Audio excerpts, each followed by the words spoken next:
This is KUGAN CASSIUS for IFL TV in association with Macklin's Gym Marbella. We are in Hull today for the Divide and Conquer press conference. It's Divide and Conquer, it's not Conquer and Divide, is it? I couldn't remember what it was called, that's why I didn't hashtag it when I was tweeting. Divide and Conquer. Divide and Conquer, well done Tom.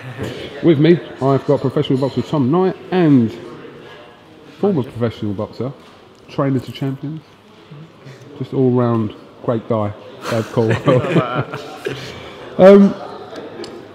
Sixth fight in, and you're fighting Eric Ochieng. Yeah. That's a step up for you, in a way?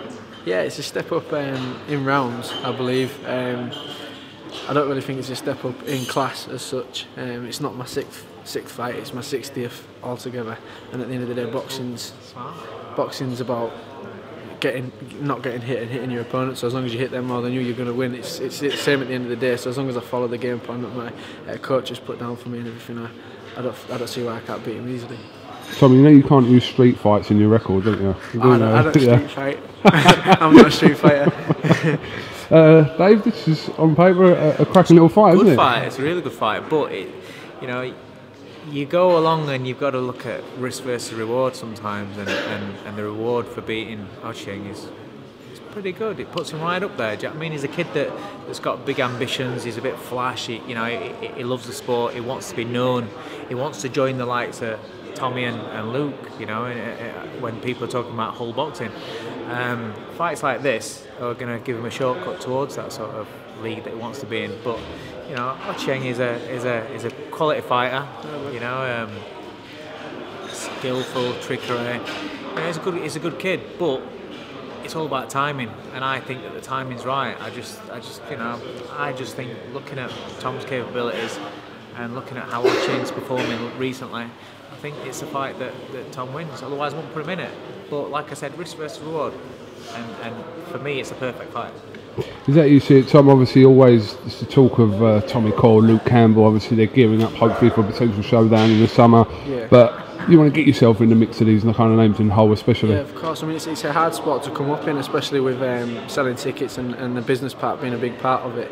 Luke obviously did the Olympics, that's why he's gone up there nice and quick. Tommy's had to work his way to the top himself, so the fact that they're opening the door for people in Hull, that makes it a little bit easier for us. Not easier, but gives us more opportunity to get on the big stage and to show what we've got as well. So we've got a lot to thank them for, to be honest, for about where we are. Absolutely. What kind of fight can we expect Saturday night between these two, Dave? A good one, because Ochieng's got it all online. He knows he's fighting a young kid, and he knows if he gets beat by Tom, where's he got left to go? And Tom wants to get up there, like we've said. He wants to get up there, he wants to get amongst the big names, the big fights, and the big fight scene in Hull. So he's going to give it everything. I rate the kid. People around here that have seen him rate the kid. Just because he's been away from the TV cameras doesn't mean that he's not a quality prospect, and he is a quality prospect. And for me, if he's going to do what he hopes to do, what the team expect him to do and want him to do, then he's got to beat Ochieng on Saturday night. On paper, Ochieng's experience suggests that he would be favourite in the fight, but how do you see that? Paper don't punch you back, does it? On paper, Ochieng is the favourite, and like I said, you're talking about whether a fight's worth it. If it was, I don't know. The reason why we've took this fight is, and he jumped at it, is because it's a name. He wants to get into the bigger fights. What are you going to do? Keep putting kids in against guys that are coming to see if they can go the distance against you? No, he wants to establish himself, and he wants to test himself. This is boxing. Worst case scenario, we don't see this way, but worst case scenario as a manager is if he gets beat against Ochieng, so what? Who cares? The experience that he'll have gained from that is by far better than any of the fights that he's had so far, and who else he could have been fighting.